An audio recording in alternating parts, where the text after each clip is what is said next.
महाराष्ट्राचा सुखाने नांदत असताना एक दुष्ट काल यवनाची वक्रदृष्टी महाराष्ट्रावर. महाराष्ट्र परकीय स्वारांच्या टाचेखाली मरडला जातो. अपहरण, अपमान, जुलूम, जबरदस्ती, अन्याय, अत्याचार, मंदिरांची तोडफोड, स्त्रियांची, धनधान्यांची लुटालूट थांबत नव्हती. जेव्हा आपल्याच घरात गोठ्यातली गाय आणि घरातील माय असुरक्षित होते, तेव्हा घरातलाच अंधकार मनात घर करून बसतो.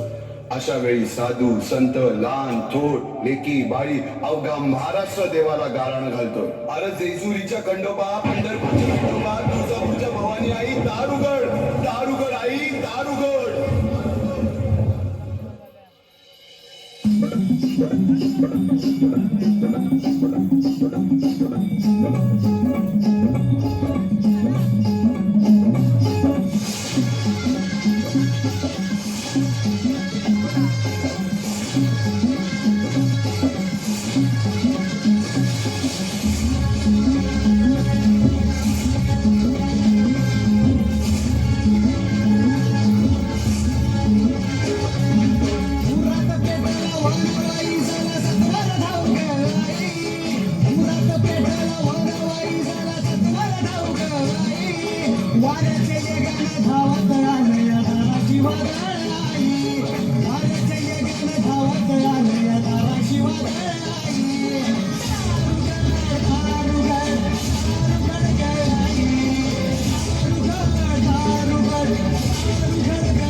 सरते शेवटी देवानं गाराणं ऐकलंच.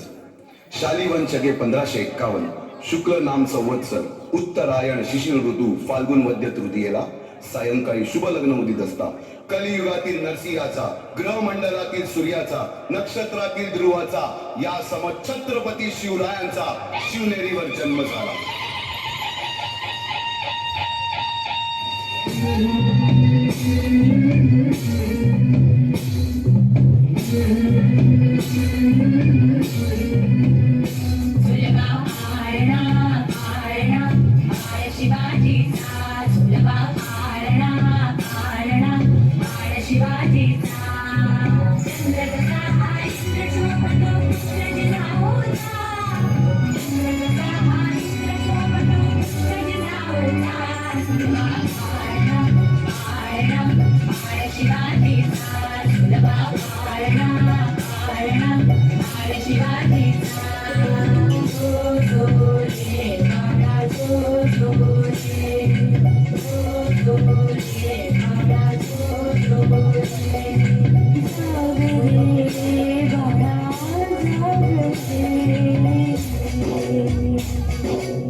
त्यानंतर स्वराज्यावर ओढवले भले मोठे संकट.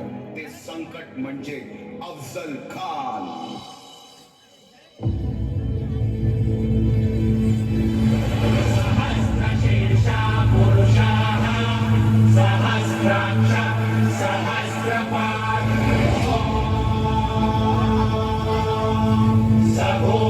विश्वतो वृत्वा नन्दिष्टन्द शाङ्गुल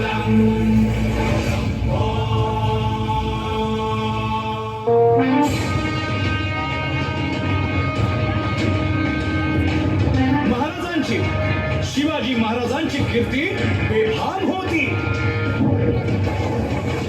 महाराजांची कीर्ती बेफाम, भोल्या भाल्यांना फुटला घाम, याला कोण घालील यस्सेने दरबारी कुस्ती बेगम. बडी बेगम म्हणजे अली आदिल शहाची आई बर का. नजर येत तिच्या अंगार, दरबार झाला गपगार, कुणी घेईना पुढाकार, साऱ्यांनीच मानली हार. इतक्यात अचानक एक सरदार उठला, बोलला, हम लाएंगे शिवाजी को. आणि त्यानं विडा उचलला. नवतेचं अफजल खाने, या नवतेचं अफजल खाने, जिता जागता जणू सहिताने, कान बोलला छाती ठोकून, शिव बाला टाकतो चिरडून.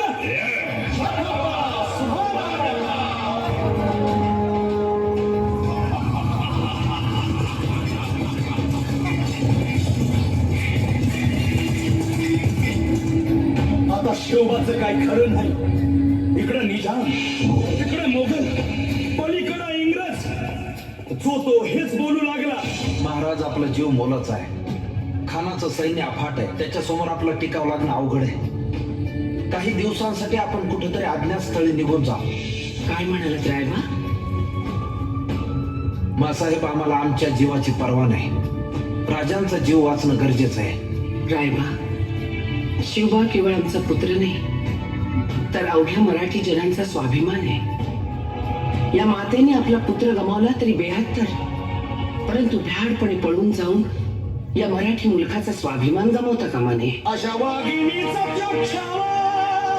मासाहेब, आपला पुत्र आणि मराठी मुलकाचा स्वाभिमान विजयी टिळा लावूनच परत अशा वाघिणीचा त्यो छावा, गनिमान कसा ठेचावा, डोक्यात नेहमी कावा, भेटीचा भांडा सांगावा. खानाच्या भेटीसाठी महाराजांना एक शानदार शामियाना उभारला होता. आणि अशा या शामियाना खान डौलत डुलेत आला, खान डौलत डुलेत आला. सय्यद बंडा त्याच्या संगतीला, सय्यद बंडा त्याच्या संगतीला, शिवबाच्या संगती महाला. राजाला पाहून खान म्हणतो कसा,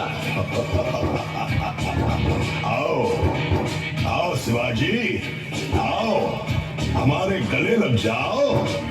खानानं राजाला आलिंगन दिलं आणि दगा केला.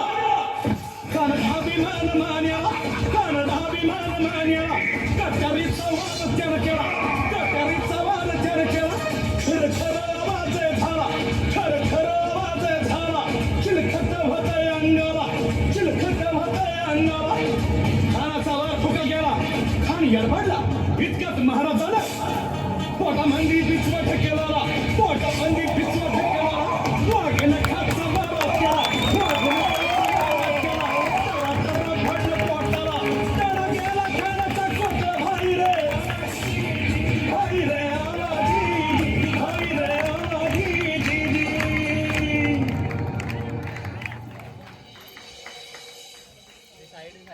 अफजल खानाच्या वधानंतर महाराजांनी स्वराज्यवाढीची मोहीमच हाती घेतली. पाहता पाहता पन्हाळ्यापर्यंतचा प्रदेश जिंकून घेतला, कोकणही ताब्यात घेतले. सर्वत्र फक्त विजयच विजय दिसू लागला. हिंदवी स्वराज्य वाढू लागले. अशा या वाढत्या हिंदवी स्वराज्यावरती संकटे येतच होती. पुढे स्वराज्यावर संकट आले ते म्हणजे सिद्धीचे, सिद्धी जोहरचे. सिद्धीने सुमारे 4 महिन्यापेक्षा जास्त पन्हाळ्याला वेढा घातला. या वेड्यातून महाराजांना सुटकेसाठी बाजीप्रभू देशपांडे, शिवा काशी व अनेक बांधरांनी पराक्रमाची शिकस्त केली. पुढे राजांना आग्र्याला जावे लागले. तेथील औरंगाच्या मगरमिठीतून निष्ठून आल्यावर तहात दिलेल्या किल्ल्यापैकी जेव्हा कोंडाणा घेण्याची वेळ आली, तेव्हा स्वतःच्या मुलाचे लग्न बाजूला ठेवून सुभेदार तानाजी मालुसरे पुढे आले. काय म्हणावे त्या त्यागाला. ही मोहीम मॅच फत्ते करणार आहे. आधी लगीन कोंढाण्याचं, मग माझ्या रायबाचं.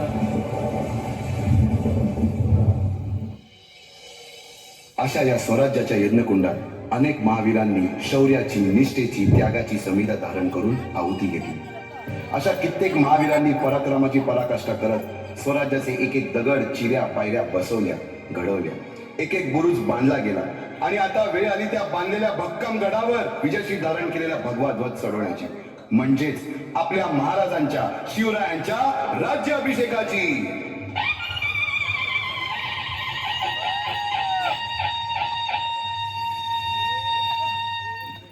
350 वर्षाच्या काळरात्रीनंतर अरुणोदय झाला. भगवंतांनी दिलेला शब्द खरा झाला. हिंदवी स्वराज्य स्थापन करणारा, यवनांची पीडा नष्ट करणारा जाणता राजा राज्याभिषेकासाठी सज्ज झाला.